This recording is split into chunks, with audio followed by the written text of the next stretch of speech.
Hey everyone, welcome to another episode of the Hardware Podcast. My name's Jackson Danner, and I'm alongside my good friend Omar Borja, and we are just a few weeks away from the beginning of the college football season in week 0. So today, we're going to go over group of 5, specifically Heisman candidates, as we are a college football awards podcast. And we really like to shout out the group of 5 as much as possible, bring attention to them. So, Omar, how you doing, man? I'm doing great.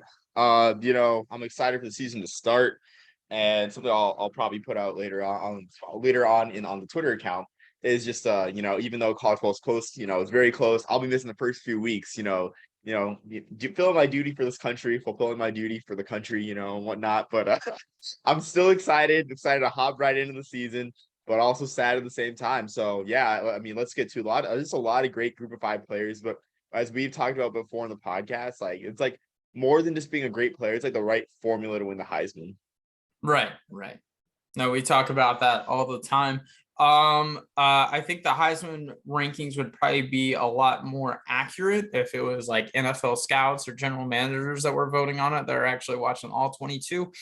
It's people that are not much more qualified than us to really be voting on these things, just media members around the country. And I'm sure many of them do their due diligence, but many also do not. So, and a lot of times just because of TV contracts, tradition, whatever you want to blame it on, a lot of these group of 5 guys kind of get scrubbed over. And that's why we're talking about them today. And these are names, hopefully, if you don't already know, you'll learn about and remember as we go on through the course of the season. One thing before we get started on this, I do want to mention we finally did create a Instagram account at Hardware Pod. If you're interested, if you're on Instagram, go ahead and give us a follow, and we'll go ahead and we post polls, little clips and stuff of the show also. But I think during the season, at least I think we should probably include some of these polls on these and get what the people think, right? So we'll get that going. But yeah, anyways, we'll go ahead and get right into it. I want to preface Omar and I, we are well aware with the group of 5's history or lack thereof with the Heisman. One hasn't won it since Ty Detmer of the 1990 BYU Cougar team. That doesn't mean there are guys that aren't deserving, though. As we already mentioned, voters are biased. They're not putting on the all 22. Probably don't stay up late for these late Mountain West games that kick off on Pacific time that typically go into Sunday morning.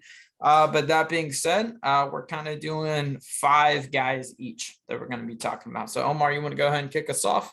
Yeah, so we got our 5 for 5. I'm not sure if Jackson mentioned that, but yeah, we got our 5 for 5.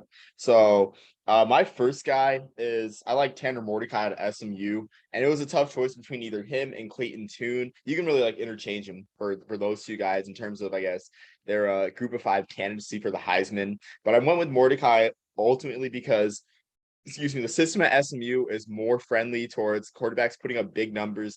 I mean, 2019, we remember Shane Buechele having that great year in Sonny Dykes' offense. Well, Rhett Lashley's offense, who's now the head coach.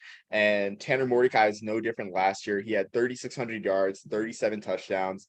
In my notes, I do know that they run a wide open system. He does lose 3 of his top 4 receivers from last year. So maybe the onus will be more in the run game with Trey Siggers, their leading rusher, returning.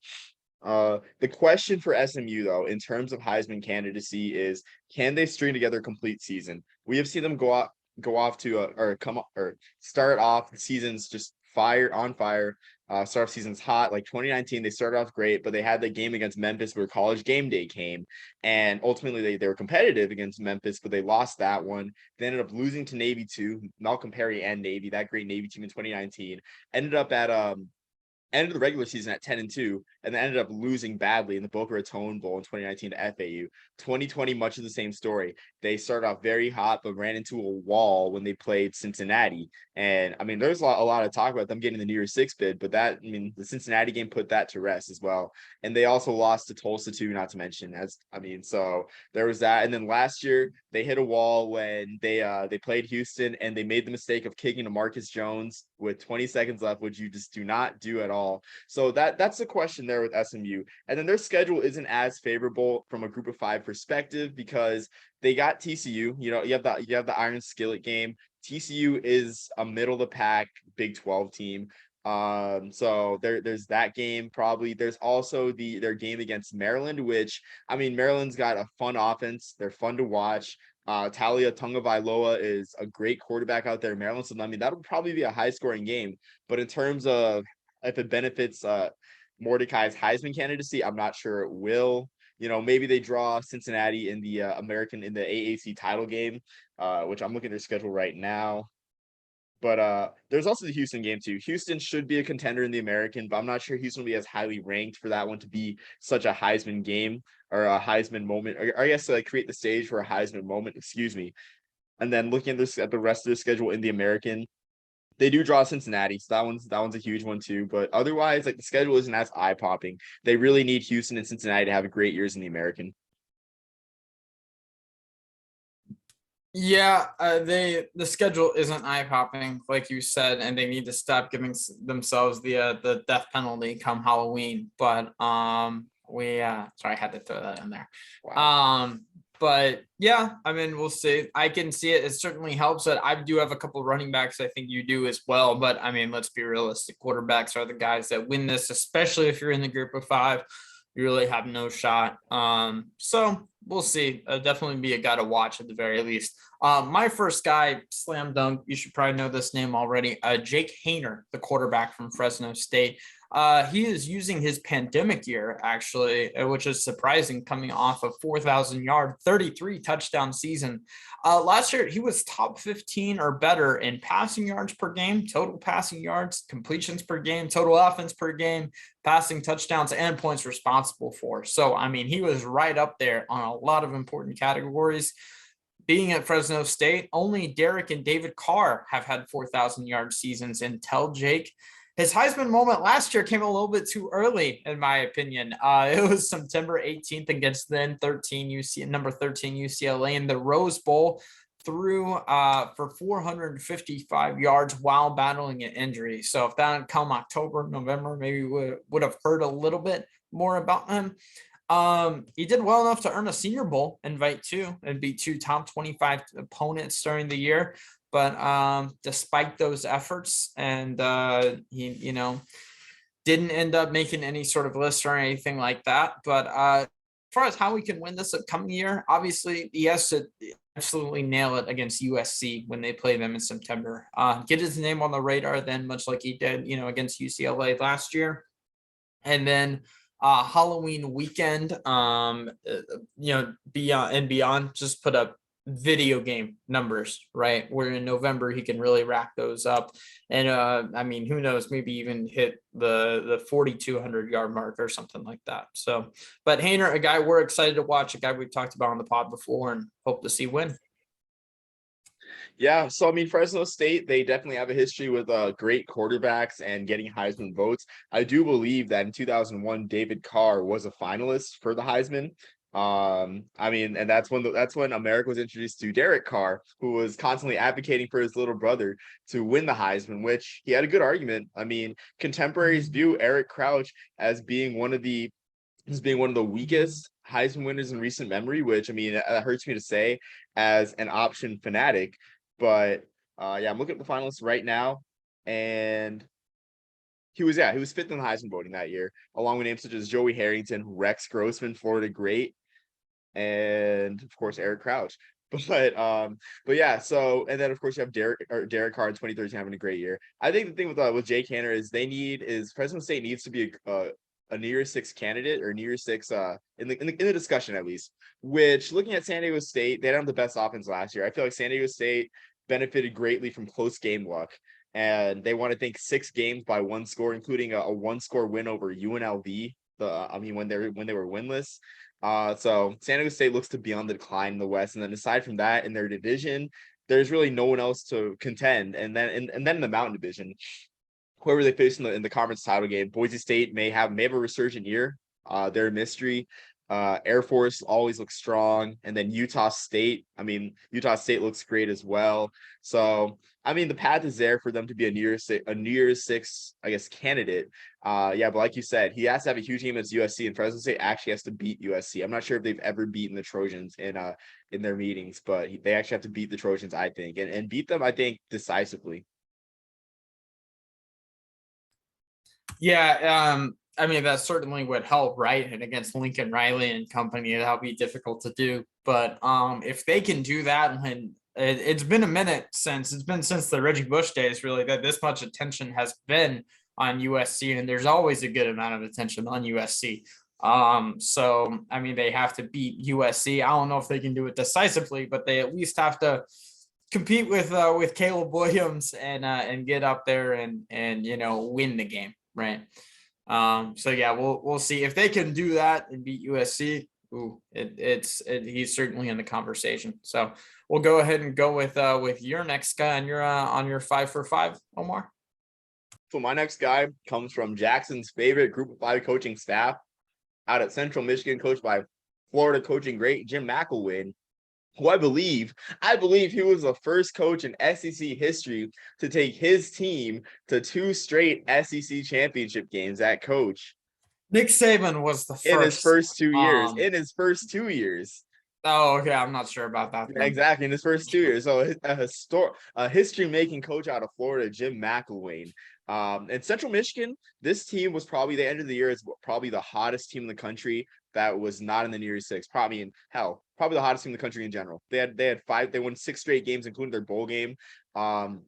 Last year, I think the country was introduced to Lou Nichols, because how many of you knew who the leading rusher in the country was last year? Jack, did you know who the leading rusher in the country was before or when bowl season started? I did not. The leading rusher, I didn't either. I'll be honest, I didn't either. It was Lou Nichols for Central Michigan, and he had an absolutely great game in that Sun Bowl against Washington State. Had 30 carries, over 100 yards, and on that game on CBS on New Year's Eve, where most of the eyes of the country were watching that game. I'm not sure about the TV ratings, but at that same time, you had the Gator Bowl. You had Wake Forest Rutgers. That game that game ended up being a blowout. So a lot of the eyes of the country were on the Sun Bowl. One of the most prestigious non-New Year's Six bowls out there. And Lou Nichols is just a throwback. I mean, looking at the film for Lou Nichols, this is a guy. He's 5'10", over 200 pounds. So he's got a sturdy build, and he has to have a sturdy build because he had 2 40 carry games and 3 30 carry games. Central Michigan really rode Lou Nichols on their win streak down the stretch. But he's got great vision. He hits holes very quick, great vision, and he's got great open field skills, honestly. I mean, his sidestep is very great. And I like Lou Nichols a lot. I mean, we both know the Heisman isn't a running back award, but we saw Kenneth Walker. I mean, Kenneth Walker would have won the Heisman, in my opinion, if his pass defense wasn't that bad. And it's like not even his fault why he didn't win the Heisman. Like against Ohio State, I mean, CJ Stroud just tore up Michigan State's defense. And I mean, Kenneth Walker only had 6 carries and was supposed to be his Heisman solidifying game. He only had 6 carries because Michigan State got down against Ohio State quickly. Lou Nichols, on the other hand, this man's a workhorse. I expect Central Michigan to continue to toss the ball to him, and expect him to have many 30 carry games. Durability is a question with a guy like this, though, because he had 339 carries last year. You kind of wonder if he can have that output again, but I don't doubt that he can.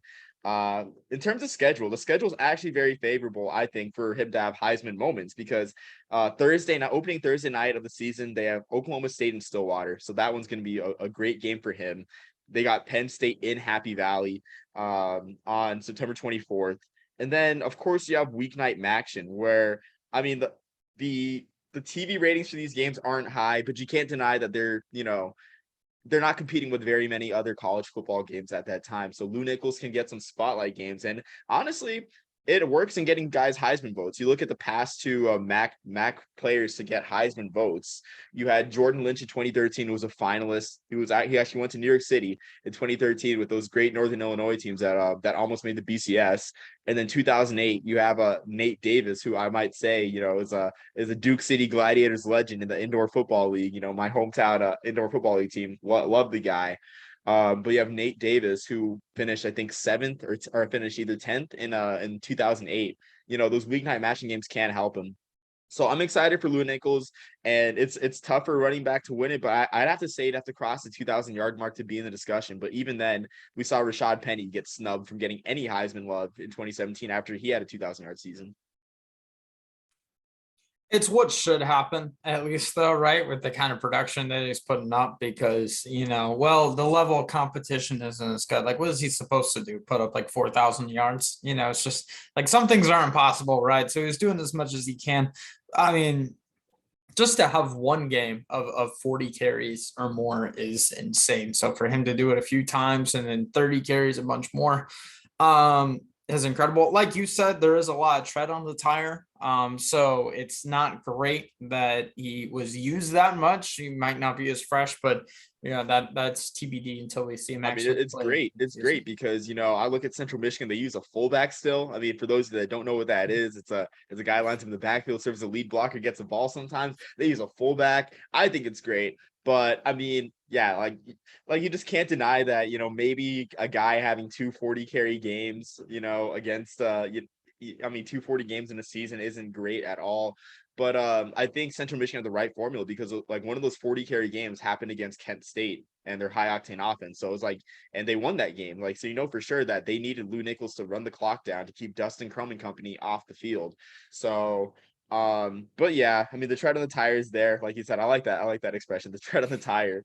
Um, but yeah, that's just my thoughts. I mean, Lou Nichols, a guy that I saw in out in the West Texas town of El Paso. I did not fall in love with the Mexican girl, but I saw Lou Nichols. So, um, but yeah, I mean, I'm excited for him this year in the Chippewas. So yeah.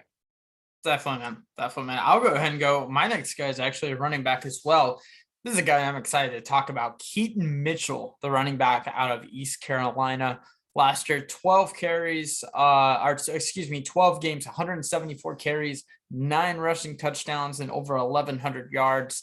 Tacked on another 250 and a touchdown in the receiving game. Omar, I'm sure you remember his electric 63-yard touchdown reception, the Duke's Mayo Classic to open up the season. You know my phrase: if you can't catch, you can't play as a running back. So he could certainly do a bit of both. He's got, what really strikes me about him is he's got some serious speed, obviously, right? And despite not having the size to power through, guys for extra yards, because he's only 5'9", he can manipulate and really balance his body in a way where he still gets those extra yards despite not having really the strength to do so. How he can win the Heisman or at least be a finalist. East Carolina has to have a good season. 7-5 isn't going to cut it, which is what they were last year. There are 2 back-to-back games with a bye week in the middle that I'm looking at. I'm looking at BYU on October 28th, and I'm looking at Cincinnati on November 11th. If he can reach 1,500 all-purpose yards during the season, which he was only 110 yards away from doing that last year, and really be like kind of the MVP of those 2 games, where it's, where you really start thinking about the Heisman if you weren't already, he's got at least a shot, and he's still young. This is only his 3rd year playing. Man, I'm excited to watch him. Yeah, so I mean, you say I remember his electric 63-yard touch, and what I do remember from that game is watching in horror in the jumbotron as a man ate spoonfuls of mayonnaise from a huge jar of Duke's mayo. That's what I remember more. That's what I remember more than Keaton Mitchell's reception. But I remember I do remember the reception. But that's second. It's second on the list. All right. Yeah, before ECU kind of like faded away in that game, but ECU is a sleeper in the American. I'm sure most of the country saw that game on Black Friday against Cincinnati, where they were really competitive against the Bearcats at Dowdy Ficklin Stadium in Greenville. I mean, so they're really competitive there. They've been that team that's sort of been on the edge of a breakthrough. Like if you remember 2019, they almost upset Cincinnati. They're really competitive against Cincinnati. In 2020, they I think they dropped 42 in the first half against SMU and blew out that SMU team that we talked about, faded away as the season went on. And then this year they put it all together, made a bowl game. So like East Carolina is on the rise for sure, but like you said, 75 isn't going to cut it. Now, I think their ceiling is like a 9-3 team out of the American. Looking at their schedule, if they can get a couple swing games, get some good close game luck, I think 9-3 is definitely reachable. But will they win the division? I don't think they will. So that hurts Keeton Mitchell.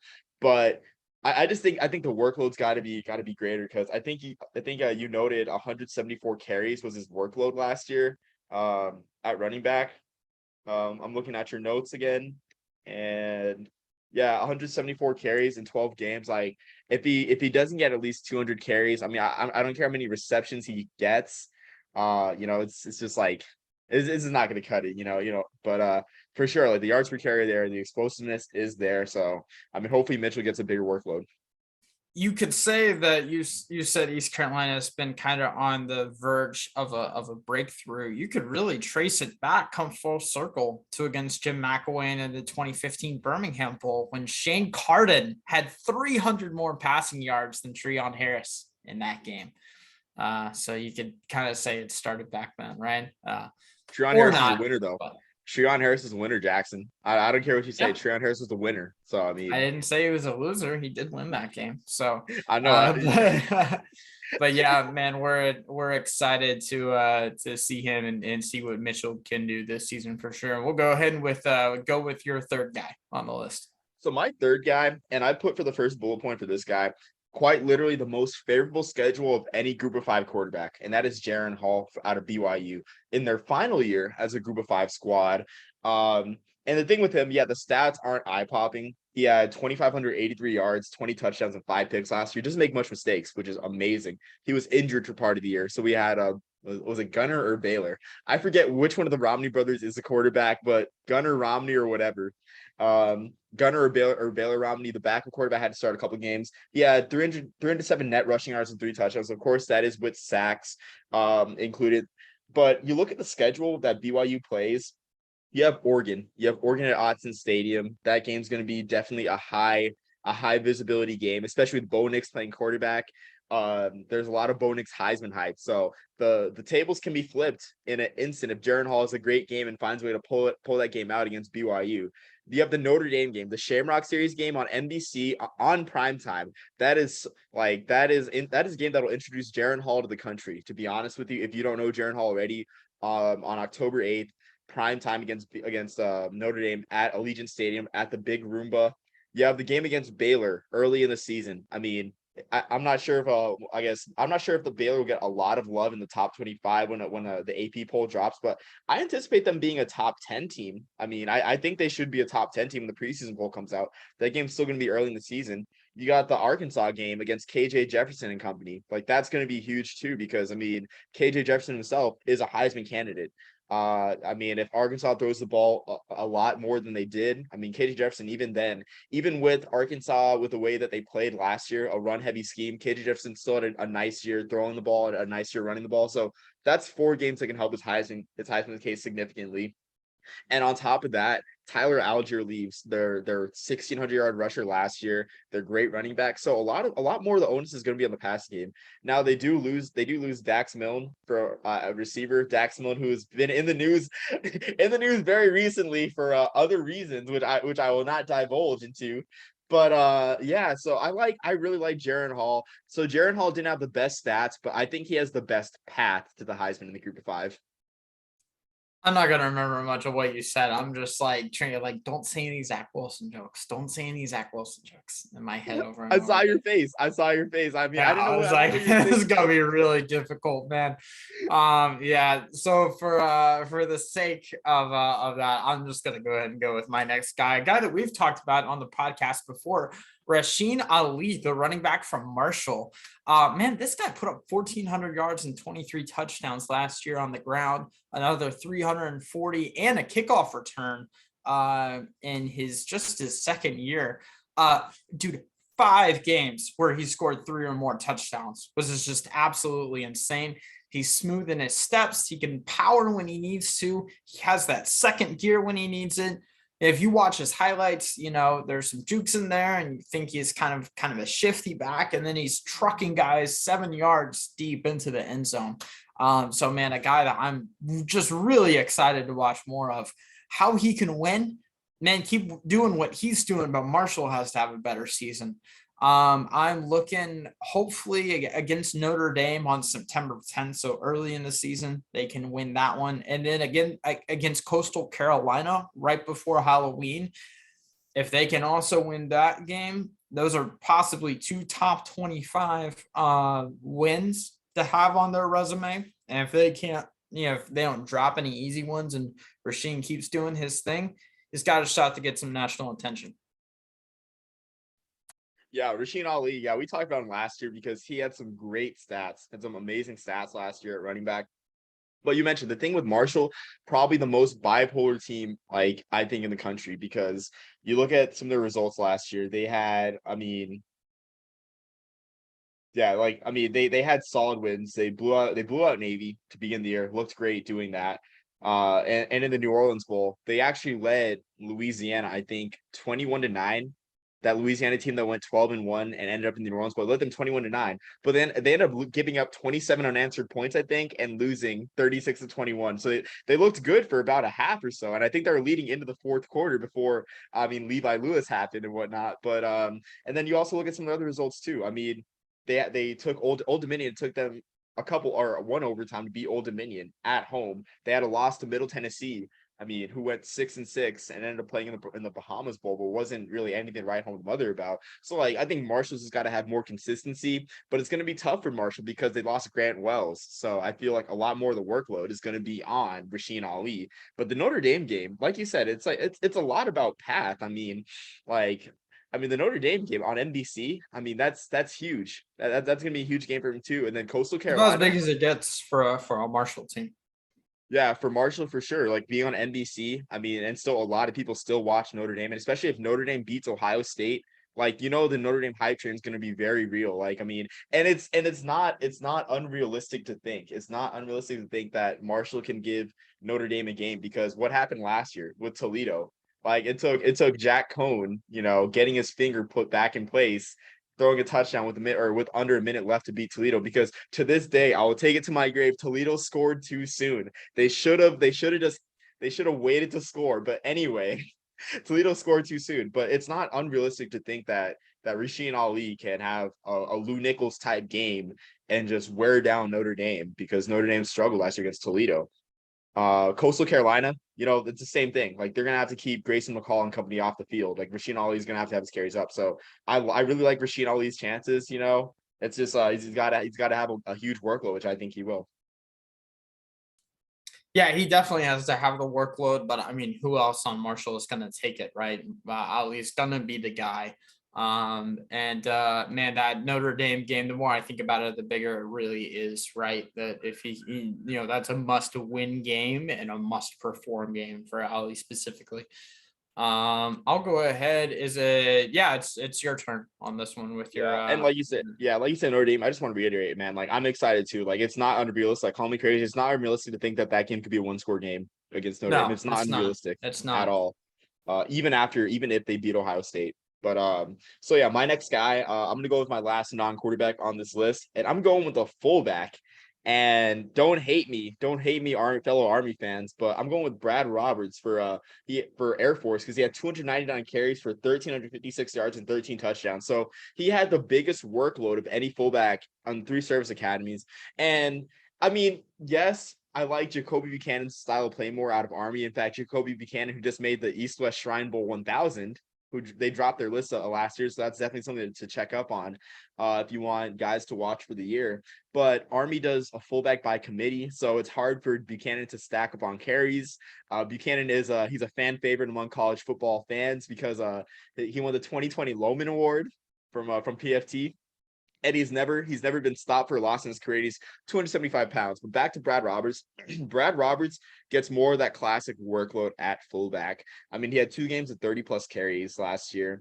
And I think Air Force too. If we talk about pads, Air Force has not one, not 2, but 3 games on CBS this year. Like that is it's really favorable. Like he'll be in front of the country for sure. Like Air Force, like the Mountain West's TV deals, it's pretty good. It's pretty solid for the conference that they are. I mean, being a group of 5 conference, having 3 guaranteed or having I think it's like 5 games on CBS or they get 3 games on CBS per year. But of course, the Service Academy games don't really count. But yeah, like he has 3 games on CBS this year. One of them is against Colorado. Second week of the season, Colorado allowed 179 rushing yards per game last year. So it's not out of anyone's imagination for Roberts to have a 30 carry, 200-yard game, get the ball rolling. But the thing is, too, it's like when it comes to the fullback, if he has 300 carries, probably like the most yards he's going to get tops is like 1,500, won't be like as high volume because, the style of play of a fullback, typically 4 yards up the middle and whatnot. But yeah, I think Brad Roberts has the best chance of any fullback because he puts up, workhorse numbers. And not many fullbacks have 3 games on a national network like CBS too. The attention will certainly help. And Surface Academy is typically get, I mean, Omar, you're gonna hate me for this, but a disproportionate amount of attention during the season, right? For That's other deserved. What the heck? No, I can't. No, don't need to say disproportion because you as a Power yeah, Five fan, for you as a Power Five fan to be saying that, let's just move on. But for you to be complaining about schools getting attention, let's just move on. yeah. Yeah. Okay. All right. Fair enough. Let's Fair enough. move So on. I just had to say something at least, right?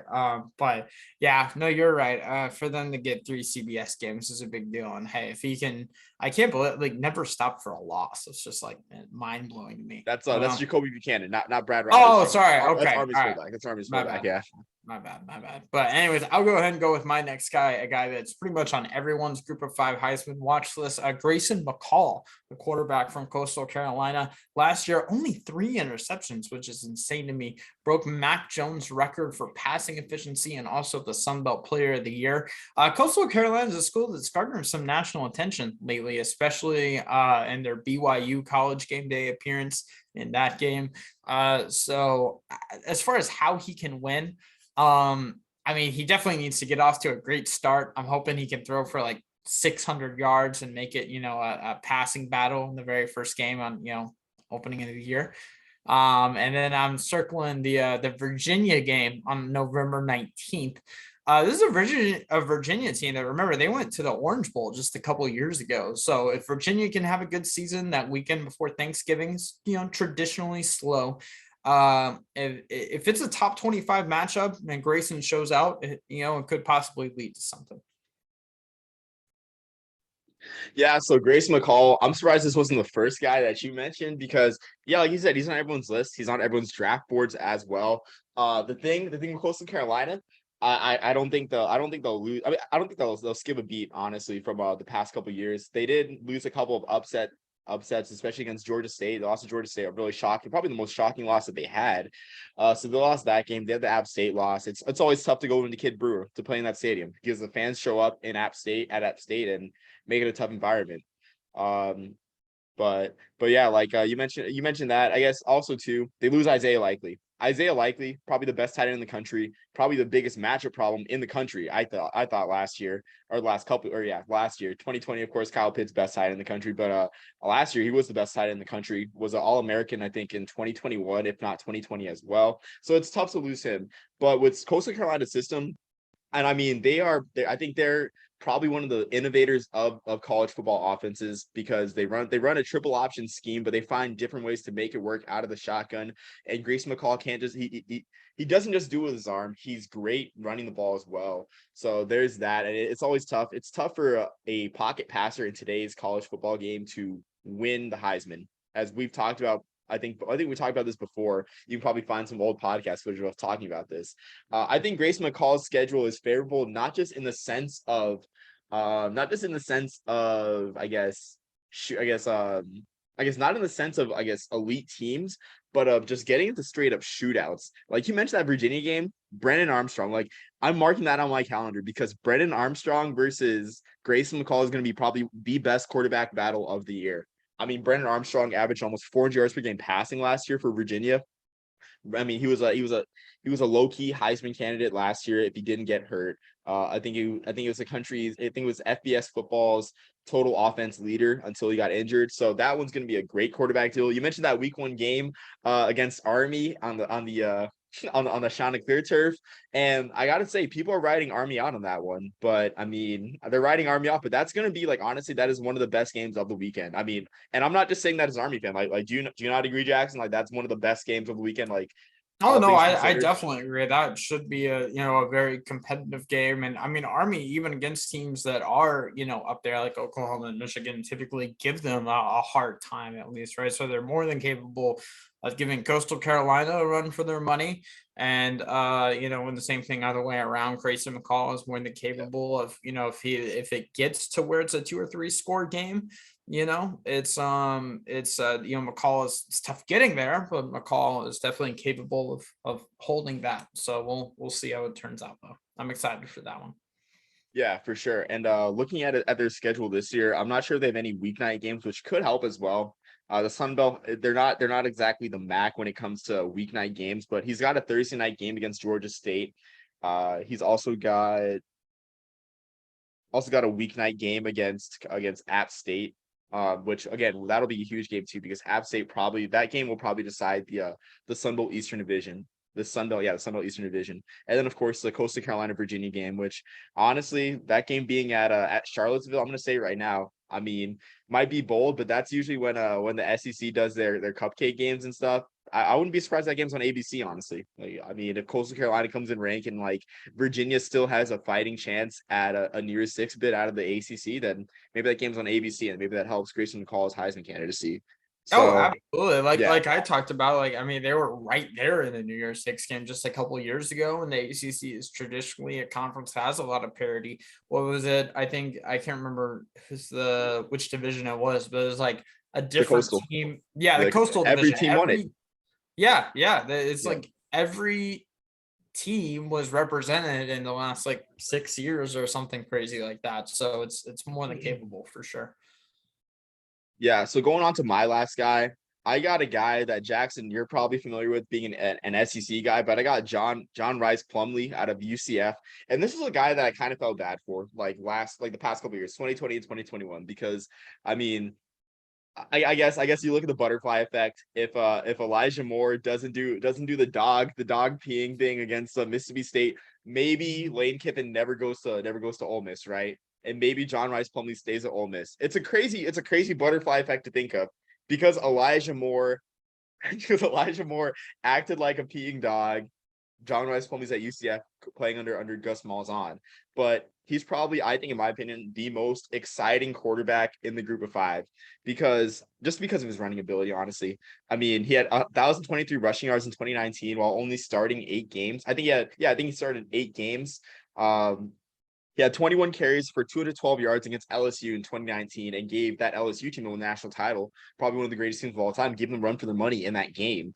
Gus Malzahn's system fits him perfectly. It really, there's really nothing else to say. It fits him perfectly. They have 9 starters returning on offense, and it's UCF. Like UCF is a household name. Like they're arguably one of the biggest brands in the group of 5. Now you look at his schedule, it's not as favorable as other American teams, which I know you're going to elaborate further with your last guy, but they got a game against Louisville. And I mean, that game against Louisville, you got John Rice Plumlee against Malik Cunningham, a guy that I like, whose Heisman chances I like myself. I mean, that game can be, that's must-watch TV. Just like we said, Grayson McCall versus Brennan Armstrong, that's must-watch TV. You have the game against Cincinnati, a game that has probably could have implications for the American Athletic Conference, right there. I mean, and I think this year it's at Nippert Stadium. Let's see, the 2020 game was at. Yeah, it's at home. It's at the bounce house. So you have that game, and then you have the USF game, which USF isn't great, but that game's on Black Friday. Like that's a game that'll have a lot of visibility, and it's usually like always the primetime game on Black Friday. So it's usually the only game on, or one of only 2 games on. So One I of like them, John Rice. yeah. Yeah, always one of them. So it's like I like John Rice Plumlee's chances a lot if he can put up some video game numbers, especially running the ball, because like he's just so fun to watch. Like him being a smaller quarterback, I get shades of him being like a Doug Flutie, honestly. Like the way that he moves, like he reminds me of Doug Flutie. And I'm just excited. So John Rice Plumlee is my last guy for UCF. Yeah, absolutely. I mean, big shoes to fill there, right? But UCF, you mentioned they're one of the bigger brands. I mean, there's a reason they're going to the Big 12, right? So it's they certainly are, and certainly a force to be reckoned with. My last guy, I'm going to go with Ben Bryant, the quarterback up and coming from Cincinnati. We've established Cincinnati as a legitimate program, right? They went to the college football playoff, and like it or not, they were more competitive than most Power 5 schools that we've seen go against Alabama. It's going to be hard to replace Desmond Ridder, but Bryant, I mean, remember, he had offers from Georgia, from Ole Miss, from West Virginia, so the talent is there. And then he's also gotten a lot of experience from his time at Eastern Michigan. It's not like he's been on the bench and he's an unknown. He was productive. And I mean, certainly not one of the top in the country, but we've seen guys that, that transfer like Joe Burrow or just need that extra year like Kyle Trask for, a meteoric rising, right? So Luke Fickell, I'm sure is thrilled to, have him there finally. And even though Ritter wasn't a Heisman finalist, it helps knowing that Cincinnati is legit. And maybe we'll have Ritter to thank for paving the way for Bryant. So as far as how he can win, Cincinnati has to have the same success they did last year, and it'd be because of Bryant.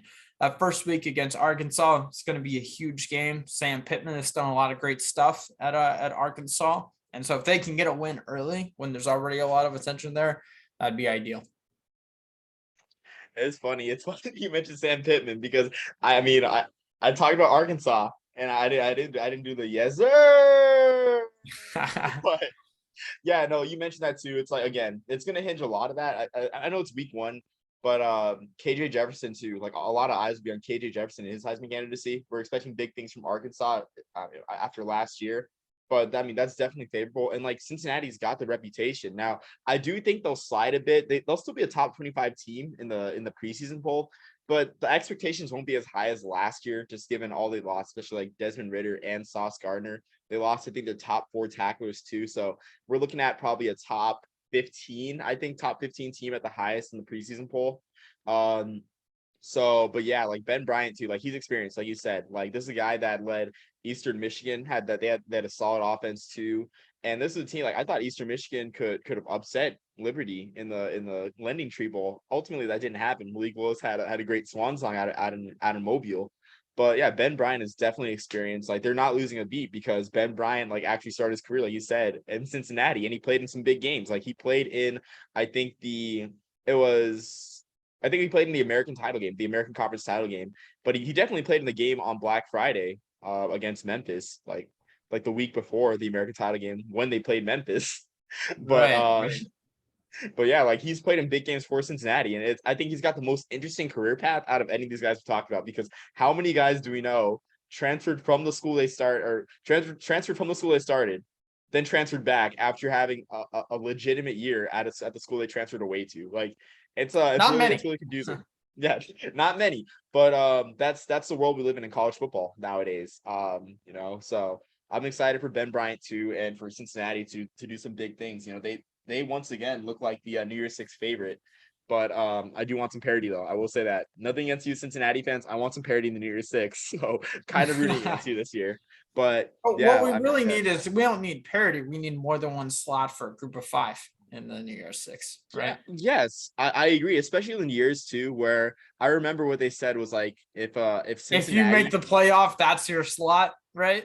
Not just that, but if Cincinnati were to be in the top 12 like they were, they don't take an at-large spot of being, just a highly ranked team in the college football playoff poll. They take the group of 5 spot, and it's just like, yeah, it's ridiculous. I definitely agree, Jackson. But I mean, I feel like if we have more than one spot in the New Year's Six for the group of 5, they'll just put them against each other, like they did with TCU and Boise State, like in 2009 Fiesta Bowl, or 2010 if it was after New Year's. But yeah, in the 2009 season. So again, it's like we're crying to deaf ears with college football, honestly, in the group of 5 and advocating for the group of 5. But that's a different discussion for another time.